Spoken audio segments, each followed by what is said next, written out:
What is Satanism? Is it full of devil-worshipping maniacs who sacrifice children? Not exactly.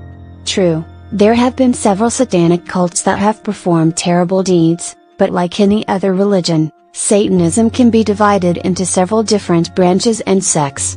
The most famous form of Satanism is Anton LaVey's Church of Satan in San Francisco. They are not literal believers, and Satan simply represents the adversary to traditional Christian values, for example indulgence versus abstinence or revenge versus turning the other cheek.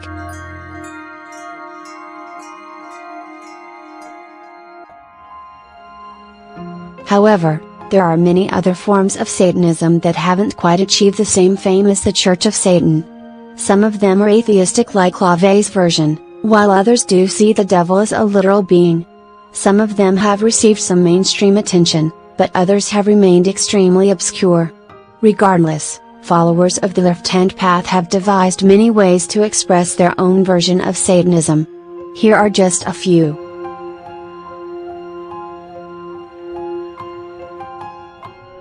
'5. The Satanic Temple.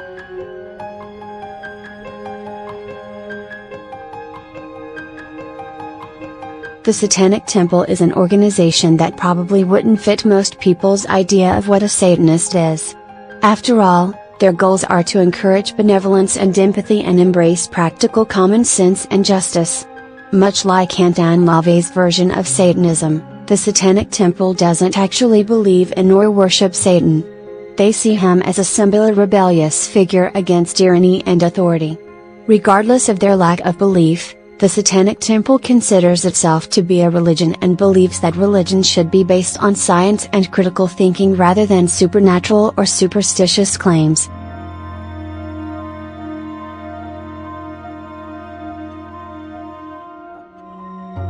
To them, Satanism provides them with everything that a religion should provide: a sense of identity, symbolic practices, and a community of those with similar beliefs.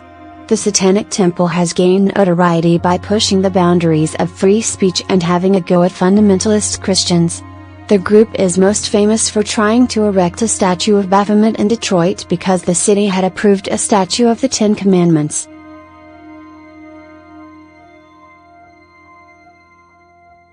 The logic was that if Christians were allowed to publicly profess their religion, then they should, as well.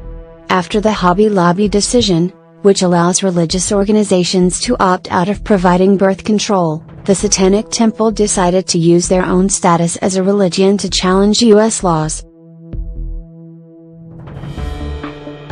They claimed that informed consent laws, which require doctors to share state-approved information to a woman before she has an abortion, violate their religious beliefs because some of the shared information has been deemed unscientific by the members. The Satanic Temple also held a pink mass in 2013 at the gravesite of Fred Phelps's mother. Phelps is the head of the Westboro Baptist Church, an extremist Christian group that is notorious for their opposition to homosexuality. The pink mass involved gay couples kissing in order to make Phelps's mother gay in the afterlife.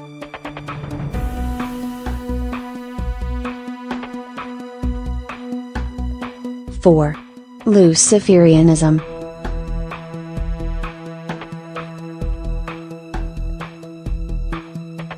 Luciferians are rather similar to LaVey Satanists. Most of them are non-religious and simply treat Lucifer as a symbol. The 11 Luciferian points of power, provided by the Greater Church of Lucifer, illustrate how Lucifer represents values like self-determination and liberation from slave mentality. In this regard, Luciferianism falls closer to a philosophy rather than an actual religion. The Neo-Luciferian Church states that Luciferianism's core goal is to help people take responsibility for their own life and act as an individual moral agent, using the full potential of their own genius and thereby optimizing their own possibilities. Luciferians also see Lucifer as being a completely different entity than Satan.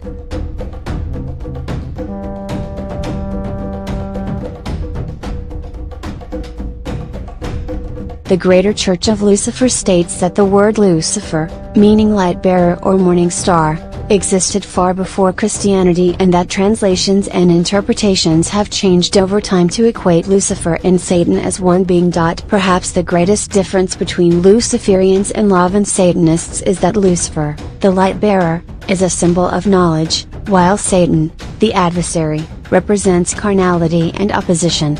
The Greater Church of Lucifer compares the story of Adam and Eve to the Hellenistic story of Prometheus. In this story,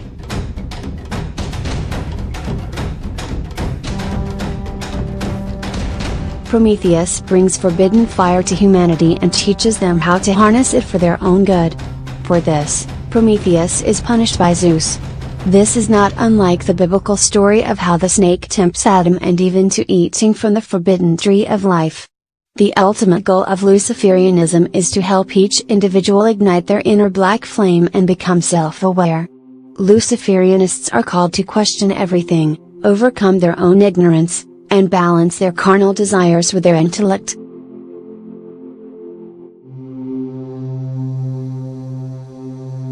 Three. Demonolatry.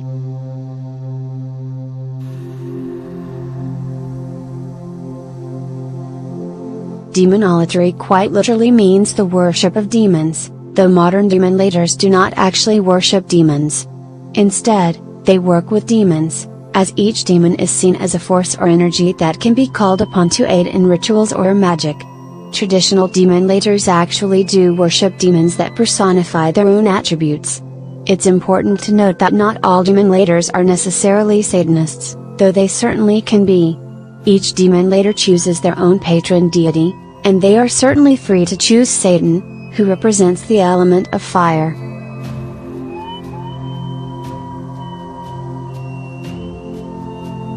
However, there are many demons of different religions to choose from. Demolators have three different possible interpretations of demons. The first is that they are like the ones in Christianity, evil sinners and tempters. The second is what traditional demolators believe, that demons are personified forces of energy. The third interpretation is that demons are gods in their own right, as demon means divine power. Regardless, demolators believe that their practice will not result in any sort of perdition or divine punishment, as these are merely perpetuated myths handed down from a religion long past its prime.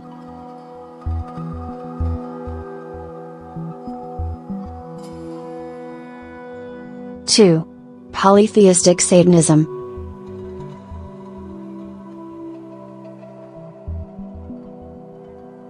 Polytheistic Satanism is exactly what it sounds like, the belief in many gods as opposed to just one god.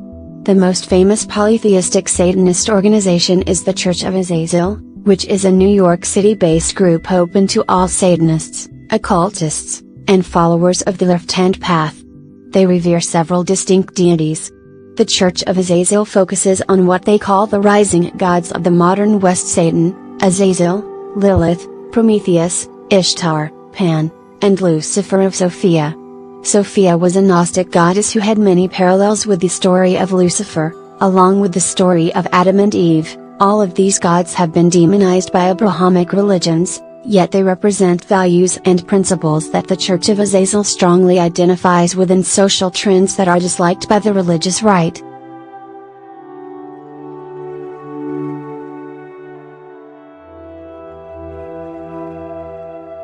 For example, Prometheus represents knowledge and understanding, and Ishtar represents nature and sexuality. Most importantly, Satan is the one who encourages free thinking by challenging and questioning dogma. The Church of Azazel doesn't worship any gods in the traditional sense. Rather, they pay reverence and respect toward their gods and often feel drawn to one or more of them. They are also rather agnostic, knowing that the realm of the gods will never be completely knowable to mankind, and therefore follow what is called a here and now philosophy. The Church of Azazel does believe that the gods might manifest themselves within human affairs, particularly in social, economic, and religious trends.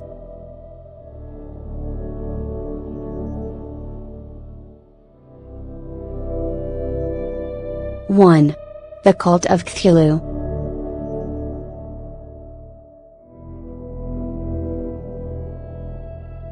There is, surprisingly, a small religion that mixes the writings of H.P. Lovecraft with Satanism, black magic, and the left-hand path. This is known as the cult of Cthulhu. Vinger Satanes, the cult's founder, acknowledges that many people don't accept Lovecraft's writings as reality, to which he responds, "There is no reality. What the human mind calls reality does not exist." Satanes claims that everyone is locked inside a paradigm called generally accepted reality, and he has the power to shape his own reality according to his own will. Long ago, I chose to believe in Cthulhu, Satan, Nyarlathotep, Yog-Sothoth, and the Tzal, he writes. My belief gives these gelatinous, winged, blasphemous, and sickeningly undulent fiends power. The cult of Cthulhu claims that the Old Ones resided over the earth countless ages ago and that they spread their dark, forbidden, and arcane knowledge to humans.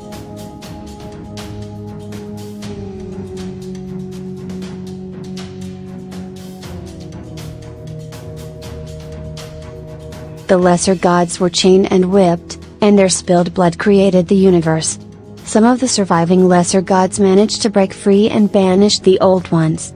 The cult of Cthulhu sees the Old Ones in the same way that many other Satanists see Lucifer, as beings that wish to bring knowledge and free humanity from enslavement. The cult of Cthulhu believes that the vast majority of human beings will live their lives trapped in the generally accepted reality, and their suffering gives energy to the lesser gods. The only way to break free is to awaken and achieve true consciousness.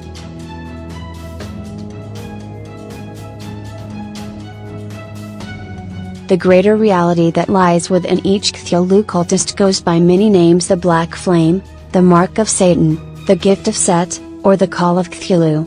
All evil gods, Cthulhu, Satan, Loki, etc., are thought to be merely extensions of the formless black essence that is underneath generally accepted reality. These gods can be thought of as real or symbolic, it doesn't matter how one chooses to interpret them. They all represent the concept of self-empowerment, the cult's highest law.